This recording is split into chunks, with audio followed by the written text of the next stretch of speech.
Olá, assombrados! Eu sou Ana Paula e vou contar um relato para vocês neste tipo ao vivo de hoje. E aí, tudo bem? Espero que esteja tudo bem. Para quem não conhece, nós somos o canal Assombrado e temos vídeos todos os dias no canal. Nas noites de segunda a quinta-feira tem relato ao vivo entre 10 e 11 horas da noite. E nas noites de sexta, sábado e domingo às 10 da noite tem um tipo ao vivo para vocês. Às 11 da manhã, todos os dias, tem relato, tem tipo ao vivo de segunda a sexta, coletânea de relatos no sábado e coletânea temática de relatos no domingo. Meio-dia e meia, de segunda a sexta, tem Almanaque Assombrado com o Matheus. Fora os conteúdos exclusivos para os membros do canal, que são 2 lives por semana para os membros. Após as lives normais de segunda e terça-feira, tem 2 lives para os membros e mais um vídeo gravado de algum conteúdo, vídeo de bastidores ou quem sabe um gameplay, quem sabe um ASMR, tá? Para os membros aí do canal. E nós também temos uma loja virtual, a lojaassombrada.com.br. Não deixe de fazer uma visitinha lá. E não se esqueçam também de deixar o seu like neste vídeo. Tudo bem? Vamos então ao relatito de hoje. O relato de hoje, na verdade, eu dei esse nome a ele porque esse relato veio sem título, sem nome de relato, tá? Então eu dei este nome aqui para ele de A Espera de uma Missa. É um moço que nos conta. E é o seguinte: olá, Matheus e Ana. No relato de hoje vou contar uma história verídica que ocorreu com uma parente minha na cidade de Manaus, no final dos anos 60. Maria era uma jovem de apenas 19 anos, mas como é muito comum nas regiões norte e nordeste, ela já tinha um filho, que na época tinha apenas um ano e pouco, quase 2 anos de idade.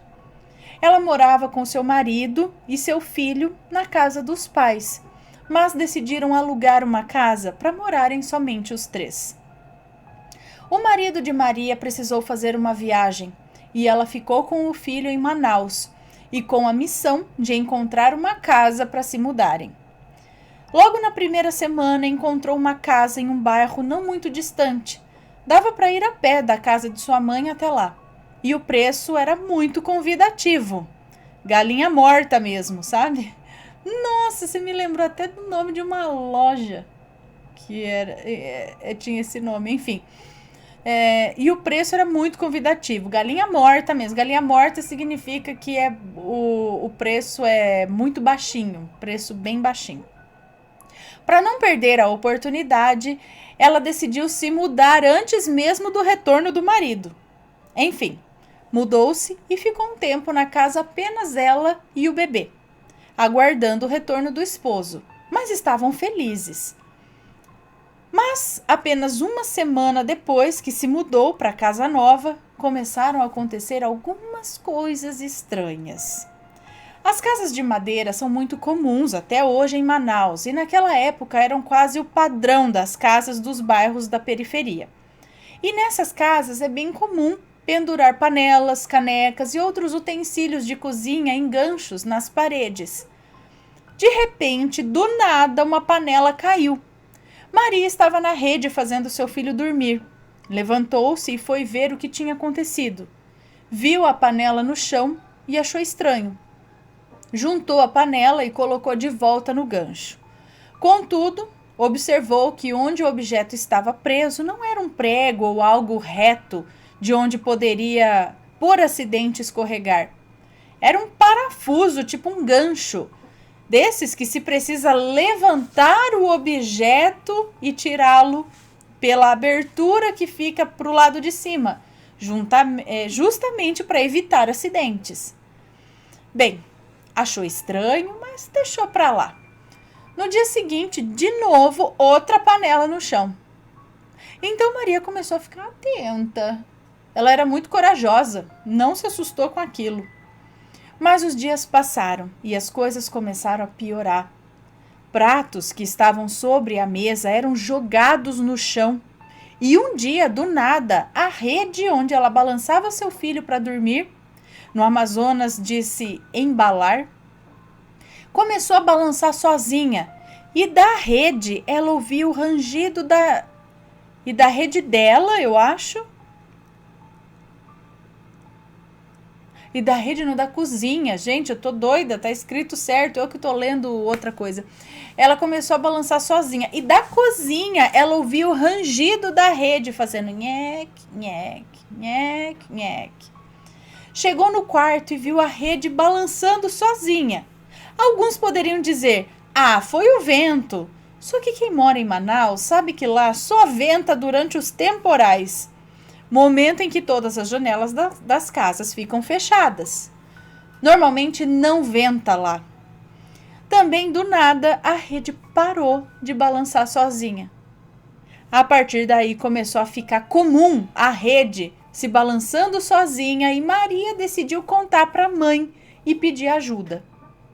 Sua mãe, meio católica, mas meio macumbeira também, disse para ela: minha filha, isso é coisa de espírito.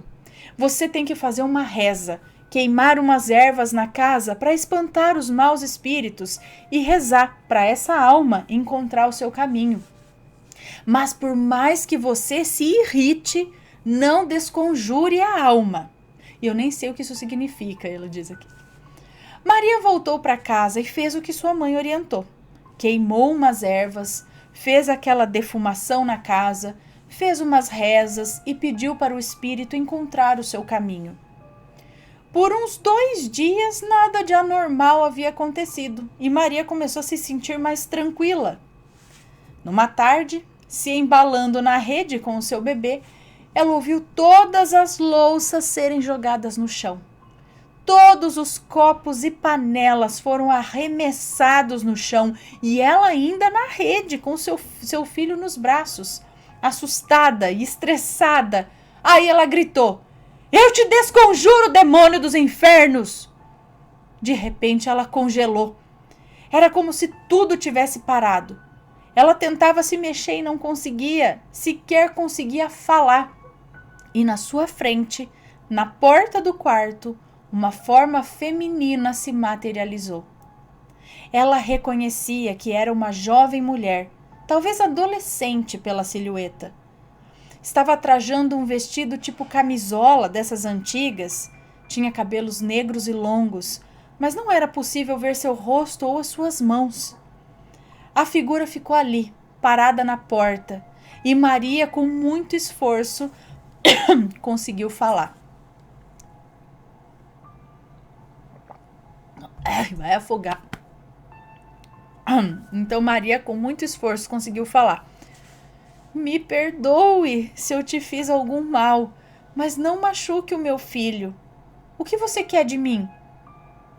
E então aquela jovem materializada ali respondeu: eu não vou te machucar e nem ao seu filho, mas eu quero que você diga para minha tia mandar rezar uma missa para mim na Igreja dos Remédios, que é uma famosa igreja de Manaus, para que eu possa descansar. Após dizer isso, ela desapareceu. Maria, tipo que se descongelou e saiu correndo, desesperada, gritando por socorro com seu filho no colo. Foi até a casa de sua mãe e contou tudo o que aconteceu. Deixaram a criança com uma tia e foram atrás dos donos daquela casa. Chegando lá, chamaram a senhorinha chamaram a senhora e ao relatar tudo o que ocorreu, de uma forma bem desesperada, a dona da casa não pensou 2 vezes. Deu uns gritos com seu marido que dormia no quarto bêbado. Fulano, você não mandou rezar a missa da nossa sobrinha? E começou um princípio de briga ali na casa. Maria e sua mãe ainda não estavam entendendo o que estava acontecendo. Foi então que a dona da casa, bem assustada com o relato, chamou Maria e sua mãe para esclarecer o caso. E ela disse o seguinte: ano passado, a minha sobrinha foi mordida por um cachorro raivoso. Os médicos disseram que não poderiam salvá-la e a levamos para casa para que ela pudesse morrer perto da família. Ela ficava na rede do quarto, se embalando, e morreu na rede. Ela era muito católica e antes de morrer, ela me pediu para que eu mandasse rezar uma missa na Igreja dos Remédios. Eu não sou de igreja, então eu dei o dinheiro pro meu marido e falar com o padre e encomendar a missa. Mas esse vagabundo imprestável gastou dinheiro com cachaça e me disse que tinha pago a missa da menina. Eu acreditei e não fui atrás. Fiquei tão triste com a morte da minha sobrinha que eu nem na missa fui. Me mudei da casa por causa da tristeza. E acredito em tudo que você me disse porque você descreveu o que acontecia nos últimos dias dela. Se embalando na rede e a descreveu como ela estava vestida no dia de sua morte, com uma camisola de algodão. Maria saiu dali e nem na casa voltou para fazer sua mudança. Pediu para outras pessoas pegarem suas coisas. Ela ficou tão assustada com o caso que nunca mais foi a mesma menina corajosa que havia entrado naquela casa. E tudo isso aconteceu em menos de um mês. Quando seu marido voltou, mudaram-se para o Rio de Janeiro, onde viveram por muitos anos. Mas outros casos aconteceram com Maria. Parece que algo a seguiu a vida inteira. Mas essas são outras histórias. Então as pessoas tinham que avisar, né, quando tem alguma assombração na casa. Não, coitada, a mulher não sabia também da assombração, nada. Ela só ficou triste de ficar naquela casa onde a sobrinha dela morreu e resolveu se mudar, né? Você não precisa falar pra todo mundo, viu? Tô vendendo a casa, mas nesse quarto aqui morreu fulano, tá? A pessoa vai ficar meio, acho que eu não quero mais a casa. Mas, né, acontece, né, gente? Não é porque morreu uma pessoa ali que a gente não vai comprar casa. Brincadeira. Talvez não. Mas, coitada da moça, tá vendo? Chamando lá de demônio, falando as coisas. No fim, a moça só tava perdida ali. Ela tava precisando de uma missa. Ela tinha pedido, a pessoa prometeu e não cumpriu. Quer dizer, a tia achou que tinha cumprido, né? Mas o homem gastou em pinga. Laia. Tinha que vir assombrar ele. Tinha que ir lá puxar o pé dele. Não da pessoa que mudou na casa. Na verdade, ela não fez nada. Ela balançava na rede só. Derrubava as panelas, né? Ela queria, acho que, chamar a atenção realmente de alguém para pedir. Alguém reza missa pra mim. Era pra atazanar o fulano que gastou o dinheiro lá, que era pra ser da missa, gastou na pinga. Eu ia aparecer, mas toda noite ali falando, você gastou, você tinha que pagar essa missa pra mim, meu amigo. Essa missa é minha, você pode arranjar e vai lá pagar a missa. Oi, meu Deus, vou derrubar a água aqui. Enfim, pessoal, espero que tenham gostado do relato. Um beijo pra vocês e a gente se vê num próximo relato. Beijos e fui!